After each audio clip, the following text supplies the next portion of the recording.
Lepdan uzunroq iqtibos eslab qolamiz. Til asosan mana shu narsalar uchun kerak. Maqtanish, g'iybat, odamlarni adashtirish, ularni o'ziga ishontirish, ularni o'ziga rom qilish, qo'rqitish, ulardan foydalanish va ba'zan kamdan kam holatlarda oqibat sifatida ma'lumot o'tkazish. Birda bir bo'lib qoladi, doim emas. Ya'ni biz bir inson bir gapni gapirar ekan, bizga ma'lumot etyapti deb o'ylaymiz. Bir narsani gapirib beryapti deb o'ylaymiz. Asosan shuning uchun gapiryapti deb o'ylaymiz. Sodda odamlar to'g'rimdagi inson bir ma'lumotni aytib qolib qo'yapti xolos deb o'ylagani uchun qoqiladi. Shunaqa ekan deb qo'yadi. Lekin talab etganday, tilni asosiy vazifasi, odamlar ishlatadigan vazifasi bu ma'lumot almashtirish emas.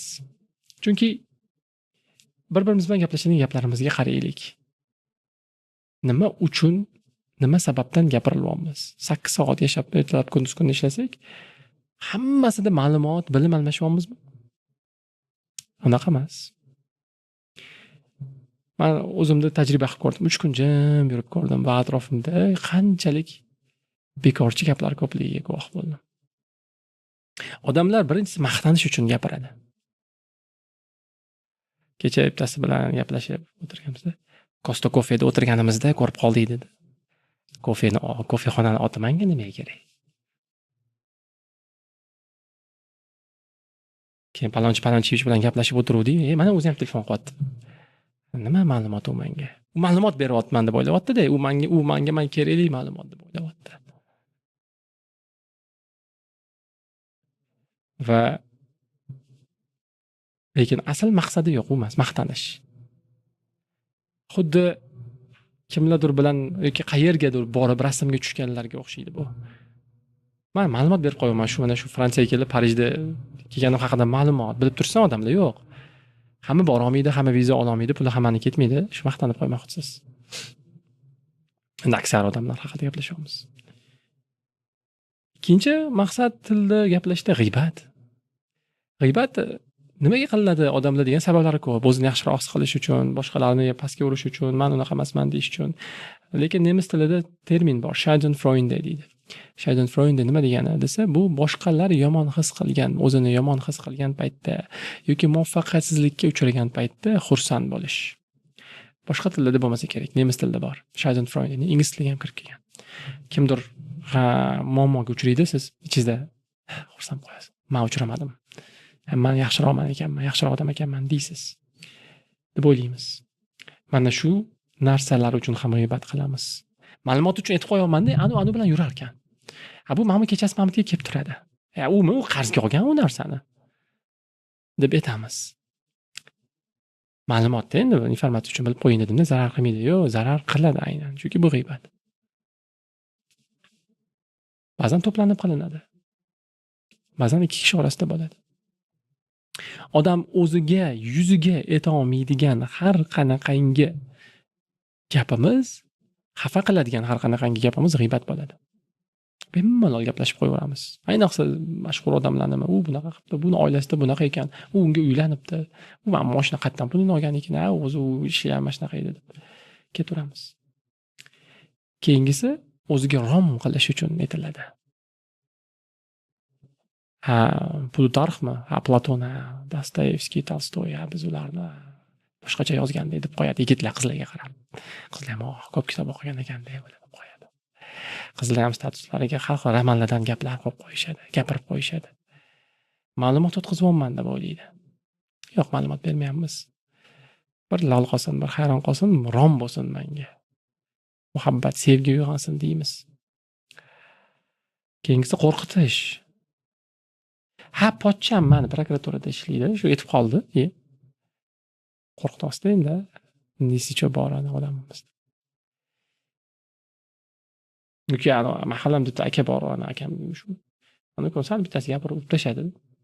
Qo'rqitamiz endi ma'lumot. Yoki manfaat olish, ya'ni foydalanib qolish, suiiste'mol qilib qolish uchun ishlatamiz. Ha, siz boshqachasiz, mana shu ishlarni qilib qo'yasiz. Chiroyli qilasiz-da, mana shuni siz qilib bersangiz nima qiladi? Maqtavamiz deb o'ylaymiz, lekin ishimizni qildirmoqchi bo'lamiz. Adashtirish uchun gapiramiz. Yolg'on gapiramiz. Siz qayerda mana shunaqa dedi. Sal sabrsizroq odam dedi sizni. Lekin undan oldingi gapirgan gapini aytmaymiz. Ya'ni yaxshi ishlaydi, natijalarini, mehnatini qiladi, lekin o'zini mehnatini, sabri, mevasini olishga sal sabr yetmaydi deb aytgan bo'lsa, biz qolgan joyini olib tashlaymizda, shu siz sabrsiz deb qo'yamiz. Ya'ni biz o'sha odamni adashtirmoqchi bo'lamiz boshqa odam haqida. Va ba'zi insonlar, talabalar, balki o'qituvchilar mana shu ikki toifa odam bo'lsa kerak, ma'lumot berish uchun gapirishi mumkin. Rostdan moddalar atomdan tuzilgan, mana kishi mana bunaqa degan, tarixda bunaqa odam o'tgan. O'zingizni o'zingiz kuzating. Men ham kuzatganman, boshqalarni ham o'zimni ham. Unda ham bitta kishi bilan gaplashib o'tirsam, bilasizmi, mana shunaqa joylarda insofli, ishini biladigan, til biladigan kadrlar kamayib ketyapti deydi. Ha, shunaqa, lekin nima ma'lumot? Bu nima degani? Men shunaqa ishini biladigan, vijdonli, til biladigan odamman degani. Endi bittasi aytadiki, telefonda, "Ya, bu halol ishlaydigan odamlar yo'q. Halol bo'lsa ishlardik. Ishini zo'r qiladigan halol odamlar yetishmayapti. Men halolman demoqchi-da." Shu narsalar bor. O'zimizni o'zimiz nazorat qilish uchun ishlatishimiz kerak. Odamlar nima uchun nimaga qaysi gapni gapirayotganini bilmaymiz.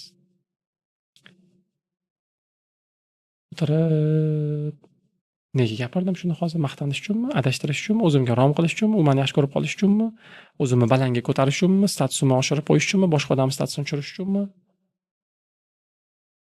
Yoki men eshitib qolaman ba'zi mashhur yoki yaxshi odamlar haqida gapirib qo'ysangiz, uni o'g'lim ham bunaqa. Ana ishini o'zi eplolmagan. 10 ta yaxshi tarafi bor, 100 ta yaxshi tarafi bor. Bitta yomon tarafini eslab qo'yamiz. Bu ma'lumot bermayapmiz biz.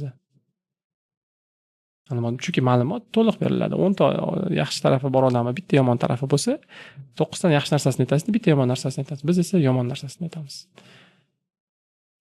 Mana shu til. Va biling.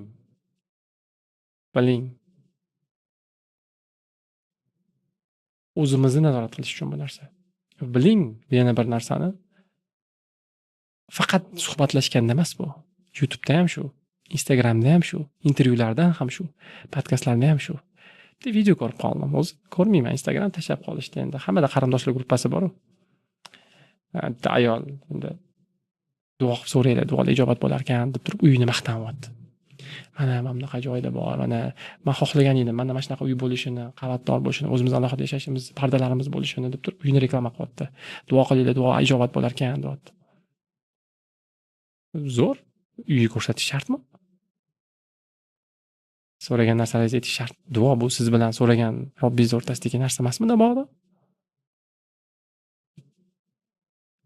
Uy rasmlarini, videolarini ko'rsatib, yo'llar qiynalib nima keragi bor? O'ylagan odam, yaxshi narsaga targ'ib qilyapti-ku deydi. Yoki mashinasini maqtanib qo'yadi. Mana mehnat qilsa, yaxshi bo'lsa, ishlasa, mehnat qilish kerak, mehnatga motivatsiya qilyapman deb o'ylaydi. Aniqmi? Mehnat qilayotganingizni ko'rsatarsiz balki. Olgan mashinangiz emas. Hattoki bu Instagram orqali, YouTube orqali, hamma suhbatlarda ham bor. O'tda ham gapiradi-ku odamlar. Ko'pchilikka gapiradi. Rasmlar ham gapiradi. Videolar ham gapiradi. Shunaqa zamonda yashayapmiz. O'sha 10% kimdir ma'lumot beradi, 90% qolgan narsalarga til ishlatiladi. Mana shu 10% ajratib olishimiz kerak. Qaysi biri ma'lumot, signal and noise deydi, keyin mana adashmasam. Shu qaysi biri signal, qaysi biri shovqin. Shuni ajratib olishimiz kerak. Keyingi iqtibosimiz kinodan. Keanu Reeves o'ynagan kino bor, John Wick degan. Shuni 4-qismi bor. Yaxshi chiqqan ekan kino. Killer haqida. Va shuni oxirgi sahnasi bor. Ko'r odam bilan otishmacha o'ynaydi. Duel, otishmacha deb qo'ydimmi? Duel o'ynashadi. Xo'p, shu duelni bir-biriga otishdan oldin gapiradigan gapi bor. Bittasi boshlaydi, ikkinchisi tugatadi. Anaqaga qo'yib qo'yamiz. O'sha sahnani videoga qo'yib qo'yamiz.